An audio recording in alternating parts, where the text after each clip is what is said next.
kutukan dan karunia. Ku terjebak di antara dua dunia, jalani sebuah kutukan dan karunia.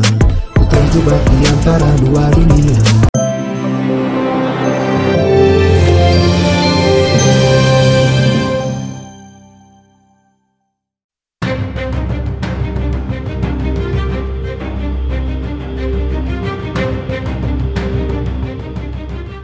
Pemirsa, setelah 25 hari lebih dirawat di ruang ICU di sebuah rumah sakit swasta di Jakarta, Kristalino David Ozora masih terus berjuang untuk sembuh dari sakitnya sejak kejadian penganiayaan oleh Mario Dandi Satrio pada 20 Februari 2023 lalu itu. Kondisi kesehatan David Ozora dikabarkan sudah banyak mengalami perkembangan yang menggembirakan. Dalam sebuah unggahan video yang beredar di jagat maya pada 18 Maret 2023 kemarin, memperlihatkan kondisi terkini David, sosok korban penganiayaan yang dilakukan Mario.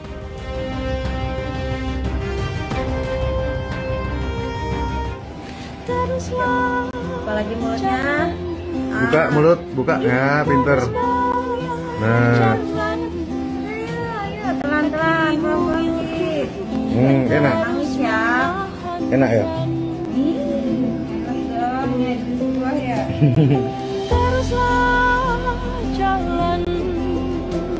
Lagi buka mulutnya.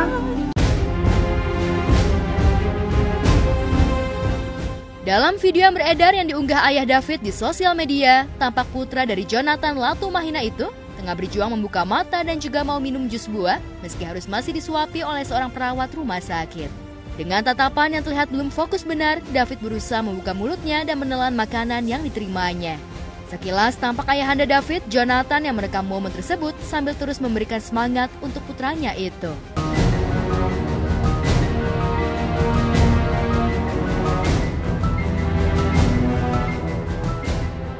Dilihat dari rekaman video tersebut, terlihat kesehatan David telah menunjukkan perkembangan yang cukup baik.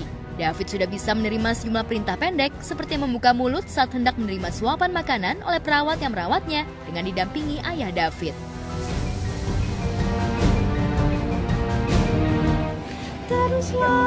Buka lagi mulutnya. Buka mulut, buka ya, pinter. Nah, Ayo pelan-pelan, pelan-pelan. Tapi dari hari ke hari itu perkembangannya David itu semakin baik karena udah sering buka mata walaupun memang dia tidak mengenali orang-orang di sekitarnya dia. Kemudian juga gerakan-gerakan tangan dan kaki bahkan lebih dari biasanya. Namun demikian, dari video yang diunggah, tampak masih ada yang belum normal, yaitu kontak mata David yang kondisinya masih perlu perjuangan untuk membukanya karena terbilang masih belum fokus benar. Tim dokter itu coba memposisikan posisi David itu, posisi kasurnya duduk. Fungsi sengaja dibuat seperti itu biar sering membuka mata agar lebih mempercepat lebih optimal lah proses kesadarannya, karena kan memang belum sepenuhnya ya itu. Terus David itu juga kan setiap setiap pagi sama sore itu sekarang itu di fisioterapi, jadi tangan sama kakinya itu digerak-gerakin. Itu sih yang terbaru. Memang David ini katanya miracle banget kata dokter, jadi cepet banget ininya. Jadi dokternya nggak nyangka harusnya butuh beberapa hari lagi, tapi ternyata lebih cepat lagi gitu. Jadi sebenarnya sih yang kita sekarang sama-sama fokuskan ya, kita sama-sama doa aja buat David supaya dia bisa ceria lagi. Jadi dia memang terakhir dipasangin musik terus, musik yang dia suka biar dia memorinya bisa normal lagi, traumanya hilang. Yang disuka sama David Mas? Musik inilah pokoknya metal. Tadi papa kaget kirain kalau terapi gitu kan klasik gitu. Ternyata kan memang ada music therapy kan ya, itu memang ada kan biasanya kalau untuk yang seperti ini musik yang tenang, yang relaksasi gitu ya.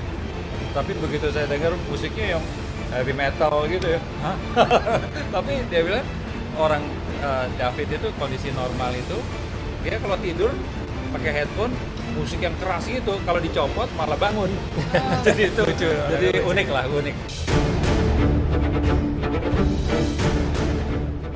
Sementara itu, kasus penganiayaan yang menimpa David Ozora hingga saat ini masih dalam penyidikan mendalam oleh pihak kepolisian. Berkas penganiayaan pun masih berada di tangan penyidik Polda Metro Jaya dan belum lengkap untuk dilimpahkan ke kejaksaan. Namun di balik kasusnya yang masih berjalan tersebut, kabar mengejutkan datang dari kasus yang mendapat sorotan masyarakat luas itu. Kejaksaan Tinggi atau Kejati DKI Jakarta menawarkan restoratif justice atau keadilan restoratif terkait kasus penganiayaan David Ozora oleh Mario Dandi Satrio. Kejati DKI Jakarta menawarkan damai dalam penyelesaian kasus penganiayaan oleh Mario Dandi Satrio. Tawaran damai tersebut disampaikan Reda Mantovani, Kepala Kejaksaan Tinggi DKI Jakarta, saat melihat langsung kondisi David Ozora di rumah sakit tempat David dirawat beberapa hari lalu.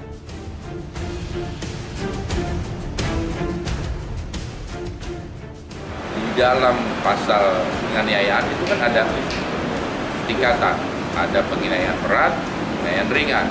Nah ini kan kalau kami sudah lihat langsung, ini penganiayaan bukan cuma berdasarkan keterangan dokter, tapi kami lihat langsung.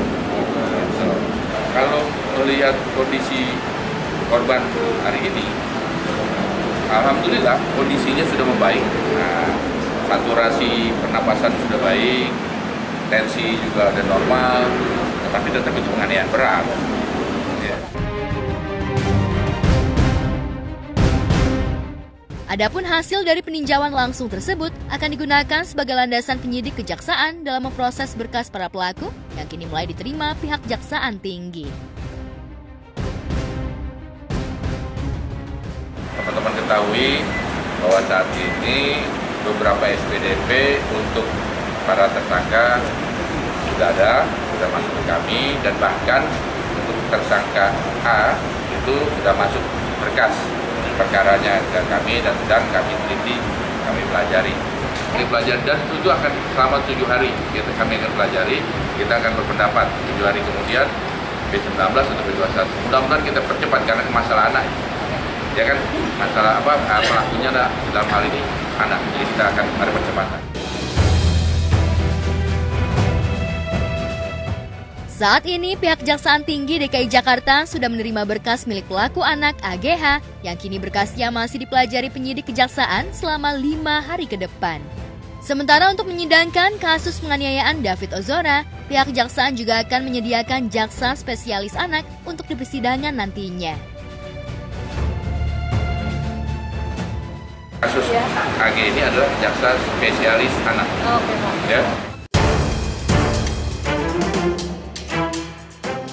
Tak hanya pihak Kejati, puluhan anggota dari Ormas PP Ansor juga turut menjenguk David yang sudah dirawat selama 3 pekan lebih, yang kondisi kesehatannya sudah menunjukkan perkembangan cukup baik.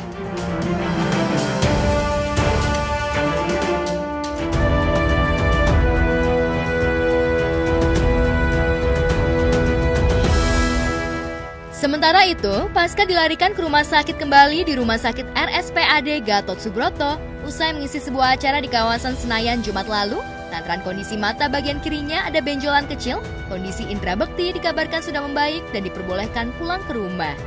Ditemui tim Gospot saat mengisi acara di wilayah Tangerang Minggu kemarin, Bekti begitu ia disapa mengungkapkan kondisi kesehatannya saat ini. Bekti kemarin makanya itu ya, iritasi terus langsung lari ke rumah. Makanya pas pulang, aku nanya sama si Roy Bekti mana? Tapi kita pada bisa izin karena Bekti itu ditunjukin matanya tuh kayak ada benjolan gitu kecil, terus langsung bawa ke rumah sakit. Ya tapi it's just coincidence, kebetulan gitu. Cuma ya tetap kita mendoakan supaya Bekti itu yang paling utama sehat ya, karena kan dia ada pendarahan di otak, bukan penyakit yang ringan gitu. Supaya Bekti apapun anak yang lainnya, Bekti itu bisa sehat, bisa bangkit, termasuk juga untuk Dila dan anak-anak. Tek-tek, gue bilang, gila. Apapun pengobatan di dokter dan yang mungkin dibantu dengan alternatif dan treatment, you're doing so good for them. Karena kalau yang di awal-awal podcast juga masih suka beberapa kali tuh skip, nggak nyambung. Kemarin tuh udah bener-bener cepet banget gitu. Ya, maksudnya itu hal yang harus di-celebrate.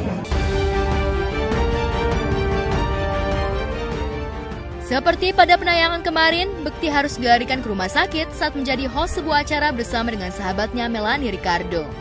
Namun tiba-tiba ditemukan benjolan kecil di sebelah kiri matanya. Bekti mengeluhkan matanya yang terasa sakit. Ia pun terpaksa dilarikan ke rumah sakit. Kondisi Bekti yang harus kembali dirawat di rumah sakit itu menjadi sorotan publik. Pasalnya, di tengah kondisi kesehatan yang belum pulih benar pasca menjalani operasi di bagian kepalanya, kesehatan Bekti belum sepenuhnya normal. Lantas, Bekti harus kejar setoran untuk membangun kembali perekonomian keluarganya yang terpuruk setelah terserang stroke beberapa bulan lalu itu. Karena kan beda case-nya nih. Kalau untuk yang di kepala itu selama dia tidak melakukan kegiatan yang berat, kemudian tidak berpikir keras, kemudian tidak ada tekanan, itu insya Allah baik-baik aja. So far sih, kegiatannya Bang Indra pun kita juga masih batasin gitu ya. Jadi nggak boleh yang terima pekerjaan tuh kayak yang MC full gitu ya, wedding atau apa itu masih kita batasin. Itu kita harus masih konsultasi ke dokter dulu gitu kalau untuk terima pekerjaan yang seperti itu. Gitu. Kalau untuk matanya sih yang penting nggak terkena benda asing, kemudian tidak ya kayak kemarin kan mungkin ternyata banyak asap ya, kita kan juga nggak tahu gitu.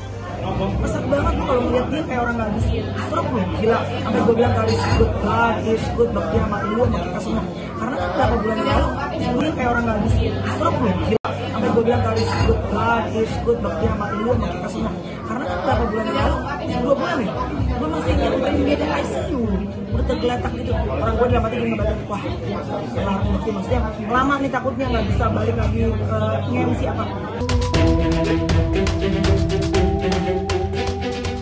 Sementara itu, di saat harus berjuang sembuh dari sakitnya, Bekti harus menerima kenyataan pahit digugat cerai istrinya Aldila Jelita. Alhasil, Bekti pisah rumah dengan Dila dan harus mengungsi ke rumah milik orang tuanya yang terletak di kawasan Radio Dalam, Jakarta Selatan. Namun saat ini, kondisi rumah orang tuanya tersebut perlu dilakukan renovasi karena beberapa bagian atapnya mengalami bocor. Hal itu membuat Bekti harus bekerja keras mengumpulkan pundi-pundinya untuk bisa merenovasi rumah orang tuanya yang penuh kenangan bagi Bekti sewaktu masa kecil dulu. Kondisi rumah yang memprihatinkan itu seperti yang diungkap Cipta, adik Indra Bekti. Kita masih baik-baik aja, makanya kenapa kita berpisah ini ya biar aku juga recovery, aku juga lebih baik lagi gitu. Walaupun waktu masih bersama juga Dila juga ngerawat kok gitu. Cuman ya ada satu hal yang mungkin akhirnya kita harus berpisah sebentar gitu, sementara ini gitu ya. Kita nggak pernah tahu ya, kita kan Tuhan yang menentukan kan, kita nggak pernah tahu kan hal ini.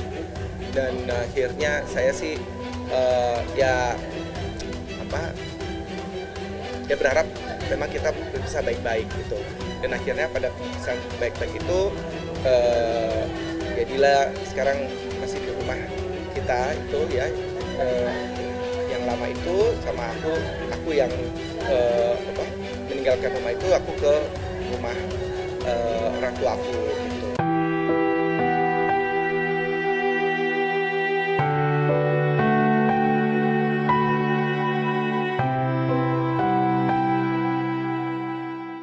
Sementara itu, kabar duka datang dari pedangdut Juwita Bahar dan Jelita Bahar. Kedua pedangdut tersebut mengabarkan ayahandanya Memo Sanjaya meninggal dunia karena sakit jantung pada Sabtu sore kemarin. Keluarga pun langsung menguburkan jenazah almarhum tak jauh dari kediaman almarhum di Cipondoh, Kota Tangerang. Selesai menyolatkan jenazah almarhum, kita mengantarnya kepada pembaringan yang terakhir, rumah yang abadi. Semoga diampuni segala dosanya dan ringankan siksa kuburnya.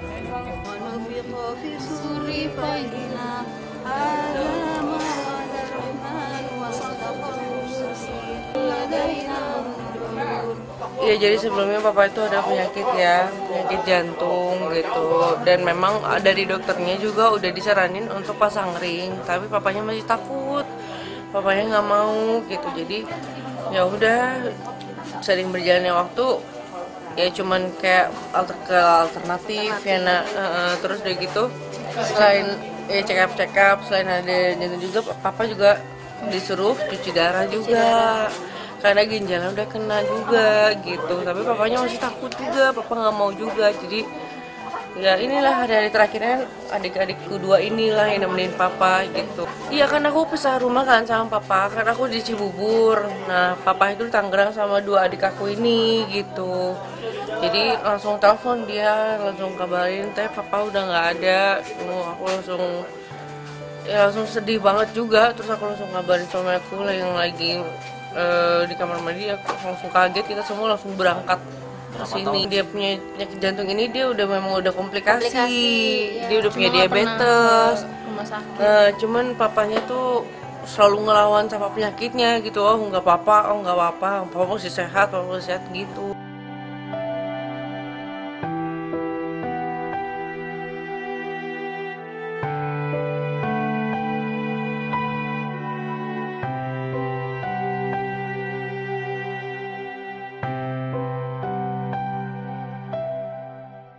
Juwita Bahar bersama 3 saudaranya hanya bisa pasrah menerima nasib ditinggal ayahanda tercinta dalam usia 62 tahun. Lantunan doa terus dipanjatkan Juwita berharap Sang Maha Kuasa mengampuni semua kesalahan sang ayah semasa hidup. Iya pasti, insya Allah ya keinginan papa yang kemarin mau anak-anaknya bahagia, anaknya sukses. Amin Pak, terima kasih doanya, supportnya. Maafin kita semua kalau masih ada salah, masih belum bisa bahagiain papa. Ya insya Allah nanti papa bisa ngeliat bahagia di sana buat anak-anaknya, amin. Diungkapkan Juwita Bahar mendiang ayahnya menderita sakit jantung sejak 3 tahun kebelakang. Sebelum meninggal, mendiang Memo Sanjaya ingin anak-anaknya bahagia dan bisa kumpul jadi satu. Juwita Bahar pun berencana mewujudkan keinginan mendiang ayah dengan mengumpulkan semua saudaranya di satu rumah. Pasti dia mau anak-anaknya bahagia gitu. Pasti dia pengen anak-anaknya tuh kumpul akur. Kumpul satu rumah gitu, akur gitu. Itu sih yang belum kesampaian sampai saat ini. Baru mau pindah, baru mau disatuin. Aku udah siapin rumah di sana di Cibubur, baru mau pindah akhir-akhir ini. Sini. Enggak ke Cibubur, semua mau aku borong ke Cibubur. Ya, ini semua mau aku ke Cibuburin. Termasuk almarhum, karena kan kalau di sini kan mereka berdua kan kerja tiap harinya gitu loh. Ini kerja ya Senin sampai Minggu ya, ini kerja juga kantoran, jadi nggak ada yang ngerawatin dia, nggak ada yang ngejagain dia gitu loh. Jadi makanya aku mau angkut semua biar aku sama Jelly kan standby 24 jam sama dia gitu loh. Karena kan malam nggak ada nih.